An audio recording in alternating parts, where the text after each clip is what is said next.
yeroo mara barii barraaqa biiftuu qolaa baatu caalaa fuuleefaan guyyaa haaraa simata eegdonni mana hidhaa sanaas xiqqoo fuulli isaanii kan ifu ilkaan isaaniinis kan seequ eegalan Jaawariin erga argatanii booda baay'ee isaanitti dhiyaata isaanis baay'ee isa jaallatu yeroo hundas Jaawar isaan gorsa eenyumarrattuu hamaan ta'inaa nama kamuun miidhiinaa kun dalagaa keessanidha hojii keessan kana amanamummaadhaan hojjedhaa eenyuma faanayyuu garee yookiin gina taataniin dhaabbatiinaa jechuudhaan guyyaa guyyaatiin gorsa isaaniif qooda gariin isaanii Jaawar haasaa eegallaan haa jedhanii dhaggeeffachuuf fajajanii hafu baay'ee isa jaallatu Jaawar guyyaa guyyaan kitaaba hedduu waan dubbisuuf waan dubbise isaaniif qooda waan seeraa waan sabdanneessummaa waan dirqama ofii ba'uu waan sabdanneessummaa fi dimokiraasii akkamiin akka waliin deemsisuun danda'amu guyyaa guyyaan isaanitti hima eegdonni bari'ee jennaan waan haaraa haga isaanitti odeessutti hedduu dharra'u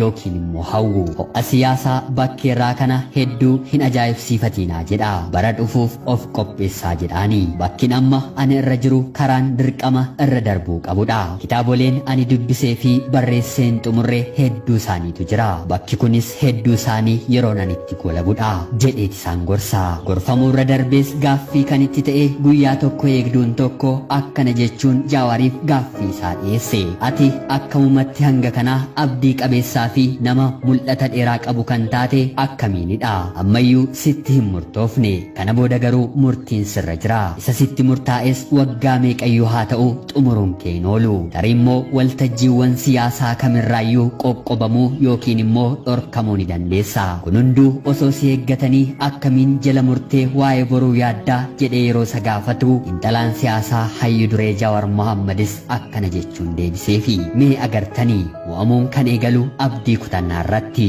ani qeerrummaa kiyyarraa eegalee umurii kiyya hunda kanan fixe qabsoodhaani qabsoos kan hin eegale daa'ima ta'eeni miidhaa dhiibbaa roorroo fi daba naannoo kiyyattiin argurraa ka'een gara qabsoo seene akkuma umuriin koo bilchaataa dhufeen maaliif akkan qabsaa'aa jiru caalmaatti subachaan dhufe sirrittis naaf galee qabsoon kiyya jalqabaas roorroo Oromoo irra gahuu dhabamsiisuu fi uummanni Oromoo biyya abbaa isaa irratti akka lammii lammaffaatti ilaalamaa barootaaf jiraateera namni tokko Oromoodha jedhee himachuu haga qaana'utti Oromummaa isaatti salphateera nan yaadadha ani barataa sadarkaa tokkoffaa ta'ee barataa qalbeechaa mararaa jedhamutu daree keenya keessa ture maqaa isaatti waan baacaniif yookiin immoo qoosaniif barnoota dhaabeera gara biraas siifan dabala barattuun Ayyaantuu Guutaas kan jedhamtu turte maqaa ishee qofa waamuun qaanessaa salphisaanii turanii dabaa fi roorroowwan hin dabarse tokko lama jedheen kaaseen haasa'uudhaaf yeroon iyyuu nan gahu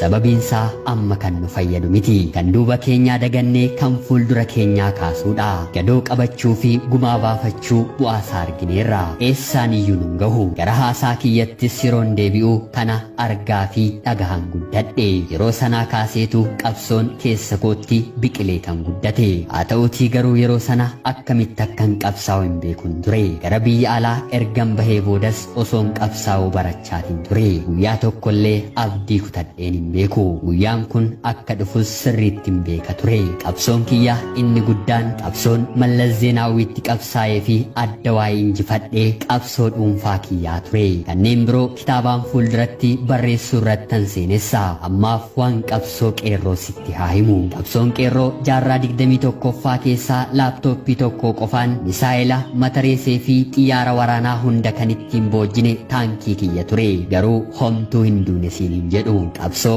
qeerroon 5,000 ol ittiin wareegamedha qabsoon kun har'a guutummaa guutuutti butameera butamuu qabsoo kanaaf immoo guutummaa guutuutti itti gaafatamummaa guddaa kan fudhatu anadha itti gaafatamaanis ani amala kootiin garaa laafessaa fi nama nan amana namoonni ani yeroo qabsoo qeerroo amane hundi har'a nagananiiru gariin isaanii immoo kunoo na waliin mana hidhaa jiru kaan immoo mana isaaniitti hidhamanii jiru hedduun isaanii immoo garaa isaaniif garboomanii faayidaan butamaniiru kanaaf balleessaan kan kiyya kanan jedhe nama kamuu amanuun narran turre namoonni ani amane qabsoo qeerroo hatanii kan isaanii godhatanii nuunis nu goyyomsanii nutis gowwummaan keenyi nuuf gale namoonni nu goyyomsan qeerroo qofa osoo hin taane uummata biyya keenyaa kana hunda akka goyyomsannaaf gale achirraas kaase kaasees aktiivistiirraa gara siyaasaa kanaan seene. Gara siyaasaas yeroon seenu guutummaa guutuutti uummata Oromoo qofaaf osoo hin taane saboota cunqurfaman hundaafi kan gowwoomfameef kan waliin dhahameef kan hatameef Itoophiyaa hundaaf akkan dhaabbadhe hubadhe. Yeroo kanas fudhataman argadhe. Onnee namoota hedduu keessa seenuu hin danda'e. Gandoota baadiyyaa namni kamuu keessa hin seenne keessa imalee jiruu fi jireenya uummataa yeroon ilaalu caalaatti garaan kiyya na boora'e. Kan duraanii caalaas baay'eetti nan gadde. Yeroo jalqabaatis Waaqni uumaan waan furmaata uummata kanaa godhee akkana uumetti natti dhagahame. Ofii kiyyaafis waadaan seene. Uummata hiyyeessa kanaafis akkan sagalee ta'e namani. Egaan imala kanarratti kan gantoonni diraamaa isaanii eegalan ani umurii koo guutuu yeroon qabsaa'u kallattiin malee diraamaa hojjedheen hin beeku. Diraamaan siyaasaa akka tapha ijoolleeti. Jalqaba irratti wanti hundumtuu dhugaa sitti fakkaata.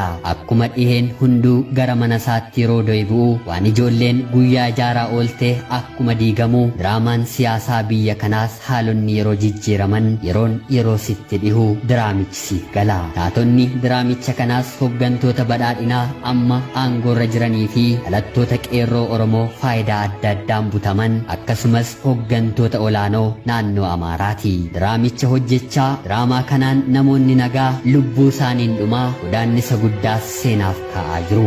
Uummannis sadarkaa ammaatti dammaquu dhabuu mala. Dammaquun saammoo hin oolu. Yeroo sana qaawwanitti miliqan haga dhabamutti muddama ta'a jechuudhaan poolisichaaf haasaa erga taasisee booda ammas itti fufuun eegduun kun ifama haasaan kee waan na qabbaneesseef gaaffii tokkon si gaafadha jedhe. Yeroo kanattis xiinxalaan siyaasaa Jawaar Mohaammed eessan dhaqaa mee na gaafadhu jedhee deebiseefi. Kanumaanis poolisiin kun wanti ati gaabbitu dhangaraas nyaate kun osoo ta'uu baateera ta'ee jettee yeroo hundaa keessa kee seenee kan sammuu kee keessaa bahuu didee kan hirriba si dhorku jiraayii yoo jiraate immoo maali jechuun gaafate. Xiinxalaan siyaasaa Jawaar Mohaammadis gaaffii kanaaf deebii yeroo laatu wantoonni na gaabbisiisan hedduun hin jiranii hin qabus jechuun hin danda'a.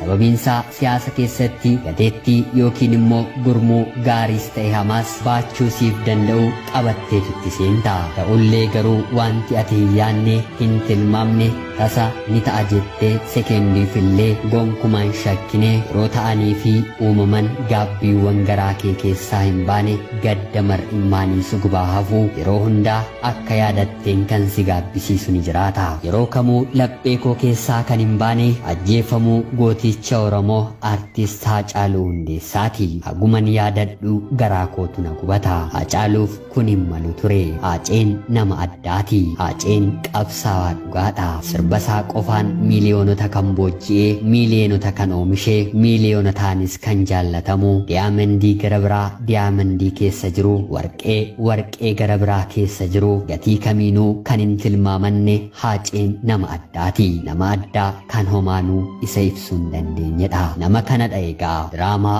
homaa gatiin baafni keessatti kan dhabne nama warqee akkanaa ifa guddaa dhabne. Yeroon kana yaadadhu garaa kiyyatu na nyaata. Yeroon kana yaadadhu lafan deebisee Haacee fidadhuun dhaba. Kanaan dura qabsoo Oromoo dhabamsiisuuf hedduu dhama'aniiru qabsaa'aniirus.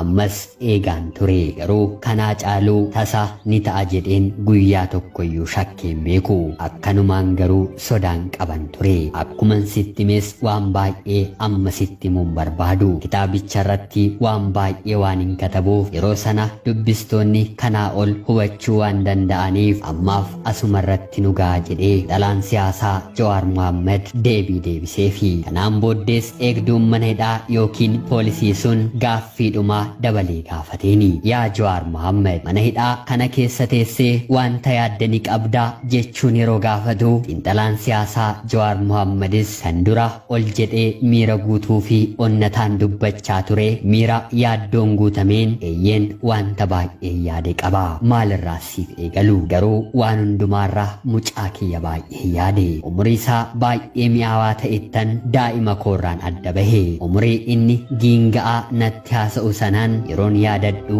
keessi koo baay'eetti jeeqama. Kun immoo miira namummaati. Namni dhala qabu kamuu miirri akkasii hinumatti dhagahama. Kanarraa kan hafes bu'aa qabsoo qeerroo kan ta'e gaafii tasgabbii Itoophiyaa hedduu yaadeera jedha. Carraa argatee gaafataan otuu Jawaar Mohaammed gaafatee waan Jawaar Mohaammed akkana jedhu natti fakkaata. Xumureera. Kan barreesse Tasfis yookiin TST app yeroo ta'u gara afaan Oromootti kan hiike immoo barsiisaa Biraanuu Dirribaa kaadhimamaa PhD Yuunivarsiitii Wallaggaati. Hanga yoonaatti dubbisuunis kan isin waliin ture ani Gammachiis Tashoomeedha. Qophii hedduu hordofuu dhaggeeffachuu fi ilaaluu dandeessanii yeroo keessan naaf kennuun na dhaggeeffachaa kan turtan hundumaatiif guddaa galatoomaa jechaa laayikii fi sheer akkanumallee sabskiraayib gochuun deeggarsa keessaniin illee na waliin turaa jechaa qophii addaa gara biraatiin guyyaa gara biraan ga walitti deebinutti bakka jirtan maraan fayyaaf nagaa isiniif hawwaa horaa bulaa.